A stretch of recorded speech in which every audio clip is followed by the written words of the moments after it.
Hey guys, what's good? This is Andre and today I want to walk you guys through a couple of stock picks as per usual. I welcome your questions. If you have any other stocks that you would like for me to cover and just analyze in future videos, please leave them in the comment section below. Before we get started guys, for just $5 a month you can hop on over to Patreon and enjoy not only my stock picks and analysis but also a lot of premium content that's only available to members. Thanks so much for those of you that have already opted in to be a member. I'm gonna get started here with DuPont. So double D is the ticker symbol here. I featured this in a previous video, I think last week, where I was showing you guys this massive head and shoulders pattern that's been forming on DuPont here. I was telling you guys at that time that we need to wait for a retracement, and I just wanted to reiterate how important waiting is in this business. And a lot of times, like, there's even a funny saying that kind of goes, there's a time to be bearish, there's a time to be bullish, and there's a time to go fishing. And it's really important to know when to go fishing and when to just wait for the setup to come to you instead of chasing it. I think now with DuPont at the 200-day moving average here, the red one, it could be first place to start adding maybe half of your position, maybe a quarter of your position, and then wait for the rest of it to reach our initial entry at $67 roughly. I think from here you can have a decent enough risk to reward ratio for a short position if we keep our initial stop where we placed the previous one, and the target remains down here where the head and shoulders measures down to roughly $58. That will still give us a 2-to-1 risk reward ratio, so it's still a good enough trade to take here. The next one guys is gonna be Costco. So for Costco, you know, it's been trading in this triangle here, and full transparency with you guys, I've been trading Costco quite a few times in the past couple of months. I keep taking it from the top of the channel and from the bottom of the channel as well, and just doing either put spreads or call spreads on it depending on where it is.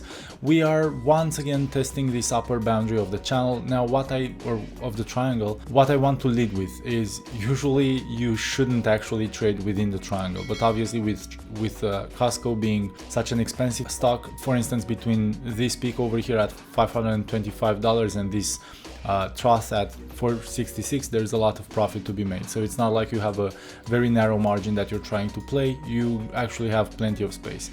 Even in here, if you want to play like 506 all the way down to 488, that's still $20 of profit, and it's nothing to shrug off. I would probably say that again we need to be a bit more patient. If you haven't taken a trade entry yesterday, wait for a proper retest of the upper boundary here. Place your stop loss just above the previous peak. That's gonna give you roughly a $10 stop here, and then for the downside you can take initial profits over here for an easy 3-to-1, and then take profits on the rest of your position a bit lower down for maybe a 4-to-1. Very easy trade, very tight risk to reward ratio, and honestly guys, we're not trying to become legends. This is all we need. We need consistency. As long as we have a good enough risk to reward ratio, that's all that matters, as I keep saying. Moving on to the last one here for today guys, it's gonna be an Intel. With Intel, it's really interesting because it's a stronger stock right now. It's been going pretty decently, and I mean, it's been recovering, let's say that, after a pretty significant downfall. Now I'm gonna potentially make a video pretty soon here with regards to what relative strength means and how it's important and why you should keep an eye on relative strength, but that's not for today. What I want to focus on here is the fact that Intel, after a pretty massive, again, downfall, we managed to form a triangle here. It was a pretty interesting, or a wedge. It was a pretty interesting sideways price action here until a breakout, and now we are retesting the upper boundary of that same wedge. I think, again, it's a pretty interesting place to place a trade. It's a very tight stop loss if things go against us, so we formed kind of a double bottom here. We can place our stop right below that, and we're gonna have a stop that's roughly at $1.30 per share. and we can have the take profit at the previous high here. That would give us a 2.6 to 1 risk reward ratio.